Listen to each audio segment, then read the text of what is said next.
রাজভরি প্রকৃতির মানুষ, কিন্তু লেখায় ছিল ভরপুর মজা ব্যঙ্গ। স্বয়ং প্রফুল্লচন্দ্র বলেছিলেন, এই বুড়া বয়সে তোমার এই গল্প পড়িয়ে হাসিতে হাসিতে চোখড হইয়াছি। তার লেখায় ভক্ত ছিলেন আরো একজন, রবীন্দ্রনাথ ঠাকুর। একবার লেখায় মুগ্ধ হয়ে রবীন্দ্রনাথ জিজ্ঞেস করেছে, তুমি এত রস পাও কোথায়? তৎক্ষণাৎ উত্তর, আপনি ভুলে যাচ্ছেন আমি রসায়নের লোক। তবে নিজেকে রস সাহিত্যিক বলতে ঘোর আপত্তি ছিল রাজশেখরের। বলতেন, রস সাহিত্যিক আবার কি? আমি কি হাড়িতে রস ফুটিয়ে তৈরি করি? সাল 1922 জলধর সেনের ভারতবর্ষ পত্রিকা প্রকাশিত হলো একটি গল্প। নামটা ভারী অদ্ভুত, শ্রী শ্রী সিদ্ধেশ্বরী লিমিটেড। এক গল্পেই বাজিমাত। রহস্য সাহিত্য এখনো হয়, কৌতুক আছে, ব্যঙ্গ আছে, কিন্তু ভাড়ামি নেই এক ফোঁটা। তো লেখককে, তার নামটাও তো ভারী অদ্ভুত, পরশুরাম।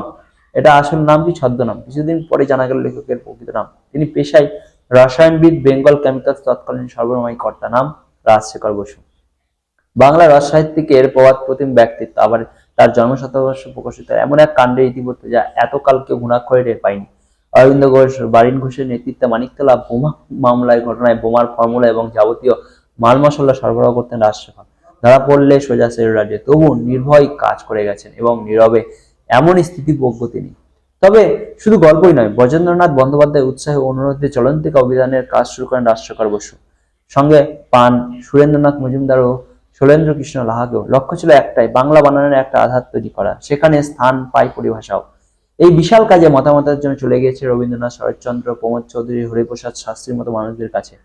অবশেষে 26,000 শব্দে প্রকাশিত অভিধান চলন্তিকা। পরে এই শব্দ সংখ্যা বেড়ে হয় 30,000, সেই সঙ্গে পরিভাষার সমাহারও। এর সঙ্গেই চলছিল রামায়ণ মহাভারতের অনুবাদ। নানা জটিলতা পেরিয়ে সহজ সরল ভাষাকে মহাকাব্যকে পরিবেশিত করেছিলেন তিনি। এই কাজটা করতে গিয়ে যাতে আসল আখ্যানটির কোনো ক্ষতি না হয় সেটাও মাথায় ছিল। সব নিয়ে একটা আকর্ষণীয় জগৎ তৈরি করেছিলেন রাজশেখর বসু।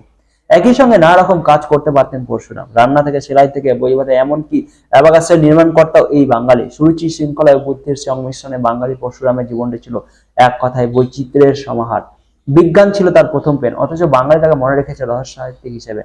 নাদু মল্লিক থেকে বিরিঞ্চি বাবা তার সৃষ্টি অবিস্মরণীয় চরিত্রগুলির কৌতুকের মনকে খুলে দিয়েছে সমাজের রহস্য। ভণ্ডামির মুখোশ, তার লেখার ধারে আজও মুগ্ধ বাঙালি। রাজশেখর বসুর অন্যতম শ্রেষ্ঠ সৃষ্টি হলো রামায়ণ ও মহাভারতের অনুবাদ।